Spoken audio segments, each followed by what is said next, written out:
नमस्कार दोस्तों, देखिए आज मैं स्टडी फॉर स्मार्ट पॉइंट पर क्लास 9th के भूगोल का लेसन 2 पढ़ाने जा रही हूँ। देखिए, भौतिक स्वरूप, संरचना और ऊंचावच। देखिए, समझते चले। पृथ्वी की ऊपरी सतह पर पृथ्वी की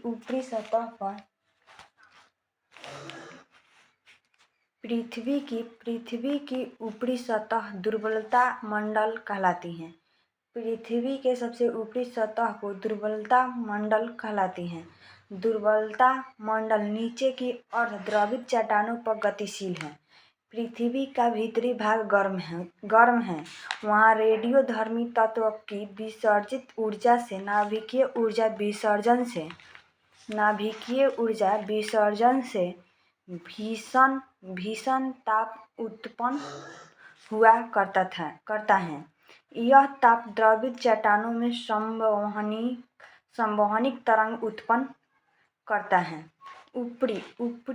ऊपर उठती तरंगों से पृथ्वी की ऊपरी परत बड़े बड़े भूखंडों में बट जाती हैं, जिन्हें भूगर्भीय प्लेट कहते हैं, जिसे भूगर्भीय प्लेट कहते हैं। मुख्य भूगर्भीय प्लेट 7 हैं, जिसमें देखें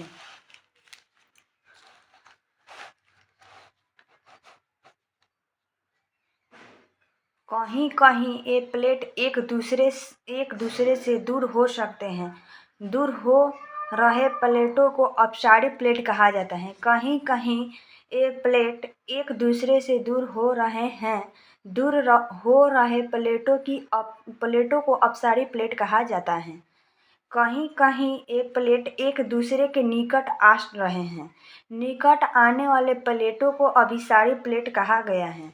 अपसरण तथा अभिसरण क्रियाओं से भूपृष्ठ पर चट्टानों में कहीं दरारें भ्रंशन पैदा होती हैं और कहीं मोड़ वलन हैं। इन प्लेटों की गतिशीलता से लाखों करोड़ों वर्ष में महाद्वीपों के आकार और स्थिति में परिवर्तन आ जाता है। ऊंचावच आकार में विशाल हमारे देश के भौतिक स्वरूप में विभिन्नता पाई जाती है। यहाँ ऊंचावच के 3 प्रमुख रूप मिलते हैं: पहाड़, पठार और मैदान हैं। ऊंचावच के 3 प्रमुख रूप मिलते हैं, जिसमें पहला है पहाड़, पठार और मैदान। इन भौतिक रूपरेखा के निर्माण में करोड़ों वर्ष लगे तथा इसमें भूभव्य क्रियाकलापों के साथ साथ बाह्य शक्तियों जैसे अपरदन, अपक्षय तथा निक्षेपण की भी अहम भूमिका रहती है। भारत का प्रायद्वीपीय पठार भूपट्टी के सबसे पुराने भाग में से एक है। भारत का प्रायद्वीपीय पठार भूपट्टी के सबसे पुराने भागों में से एक है, जिस पर अनेक पहाड़ियाँ मिलती हैं। कुछ पहाड़ी श्रृंखलाबद्ध भी हैं। इस भाग में भ्रंश घाटियाँ भी मिलती हैं। पश्चिम मध्य भाग में लावा प्रवाह होने के कारण कड़ी बेसाल्ट चट्टानें पाई जाती हैं। बेसाल्ट चट्टानें पाई जाती हैं जो टूटकर काली मिट्टी का निर्माण करती हैं। प्रायद्वीपीय पठार कभी कभी समुद्र में नहीं डूबा। हमारे देश में प्रायद्वीपीय पठार कभी समुद्र में नहीं डूबा। हमारे देश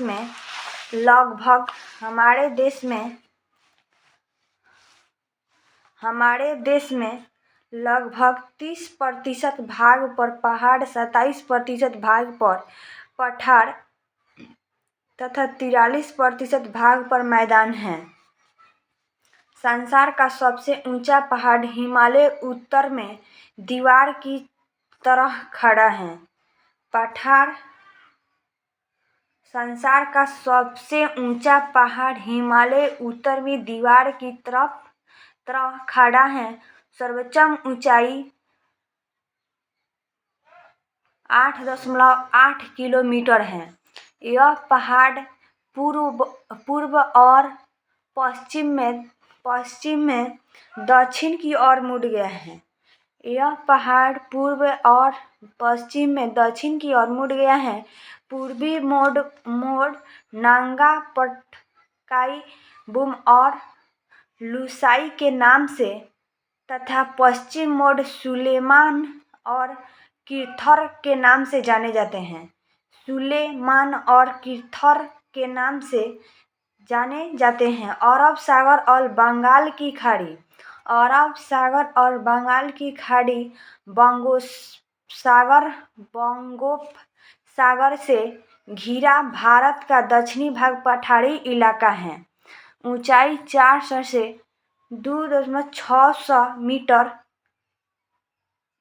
मीटर इस उबड़ खाबड़ और पथरीली भूमि में असंख्य छोटी छोटी पहाड़ियां मिलती हैं, जिनमें अरावली, विंध्य, सतपुरा, पश्चिमी घाट और पूर्वी घाट प्रमुख हैं। मैदानी भाग का विस्तार हिमालय और दक्षिणी पठार के बीच मिलती हैं। मैदानी भाग का विस्तार हिमालय और दक्षिणी पठार के बीच मिलती हैं। जिन दो प्रमुख नदियों ने इस मैदान का निर्माण किया है, वे हैं सिंधु और गंगा। इन नदियों के नाम पर इसे सिंधु गंगा का मैदान कह सकते हैं। उत्तर में स्थित इस विस्तृत मैदान को भारत का उत्तरी मैदान भी कहा जाता है। उत्तर में स्थित इस विस्तृत मैदान को भारत का उत्तरी मैदान भी कहा जाता है। समुद्र तटों पर भी संकरे मैदान की पट्टी पाई जाती है। समुद्र तटों पर भी संकरे मैदान की पट्टी पाई जाती है। भारत की वर्तमान भू आकृतियों उच्चावच के विकास में करोड़ों वर्ष लगे हैं। पृथ्वी की आंतरिक शक्तियों फलस्वरूप भू संचलन ने भूतल का उत्थापन किया, तो पृथ्वी पर कार्यरत बाह्य शक्तियों ने इसका न्यूनीकरण किया है। यह क्रिया आज भी चल रही है। हम जान चुके हैं कि पृथ्वी की आंतरिक भाग में नाभिकीय विखंडन के फलस्वरूप ताप उत्पन्न होता रहता है और चट्टानें पिघलने की स्थिति में आ जाती हैं। पिघली चट्टानों में संवहनीय धाराएं उत्पन्न होती हैं, जो भूपृष्ठ या भूपट्टी को आघात पहुंचाती हैं और उसे खंडित कर देती हैं। ऐसी विषुववर्तनिक भूखंडों या प्लेटों का पता लगाया गया है, जिनमें प्रमुख 7 हैं: प्रशांतीय भूखंड, उत्तर अमेरिका भूखंड, दक्षिण अमेरिकी भूखंड, अफ्रीकी भूखंड, यूरेशियाई भूखंड, भारतीय भूखंड और अंटार्कटिक भूखंड। ये भूखंड या प्लेट एक दूसरे की ओर बढ़ते या एक दूसरे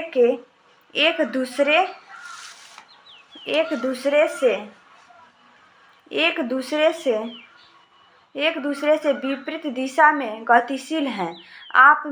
आपस में टकराने पर ये मुड़ने, एक दूसरे को दबाने और टूटते भी हैं। इस कारण महाद्वीपों की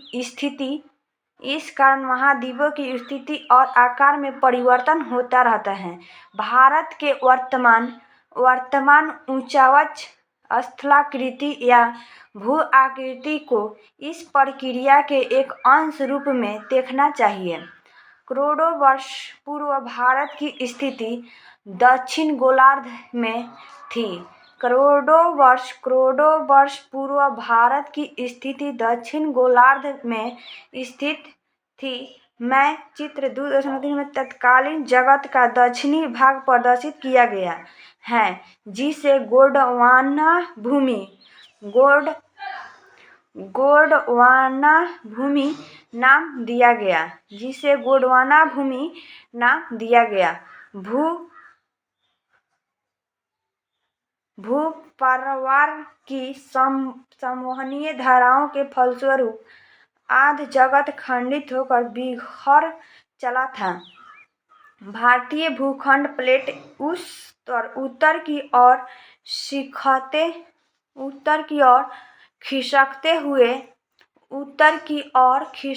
हुए विशाल यूरेशियाई भूखंड प्लेट से टकराया। यह घटना 5 से 7 करोड़ वर्ष पूर्व की है। भारतीय प्लेट का उत्तरी छोर यूरेशियाई प्लेट के नीचे प्रवेश कर दब गया। दोनों प्लेट के बीच घिरे टेथिस सागर दिया गया नाम में बड़े मलबे ने मुड़कर मध्य एशियाई मोड़दार पर्वत श्रेणियों को जन्म दिया, जिनमें हिमालय सबसे दक्षिणी पर्वत श्रेणी है। हिमालय के दक्षिण में जो विस्तृत खंड या बेसिन बना वह उत्तर के हिमालय पर्वत और दक्षिण के पठार से प्रवाहित होने वाली नदियों से जमा किए गए मिट्टी बालू अवसादों से भरकर विस्तृत मैदान बन गया। हिमालय के निर्माण काल की 2 महत्वपूर्ण घटनाएं उल्लेखनीय हैं। एक है दक्षिण पठार के पश्चिम भाग का अवतलित होना अर्थात भूतल में समा जाना। दूसरा है अरब सागर का अस्तित्व में आना। उत्तर पश्चिमी पठारी भाग में विस्तृत ज्वालामुखी उद्गार होने से वह भाग अवतलित हुआ। दक्षिण पठार का अस्तित्व आध महाकल्प में चला आ रहा है। इसकी रचना मुख्यतः अग्नेय और रूपांतरित चट्टानों से हुई। रूपांतरित चट्टानें 380 करोड़ वर्ष पुरानी हैं। रूपांतरित चट्टानें 380 करोड़ वर्ष पुरानी हैं। रूपांतरित चट्टानें धात्विक खनिज के भंडार हैं। यह पठार अत्यंत घर्षित हो चुका है, अतः इसके अंदर की पुरानी चट्टानें दृष्टिगोचर होने लगी हैं। इसके अंदर की आंतरिक चट्टानें दृष्टिगोचर होने लगी हैं।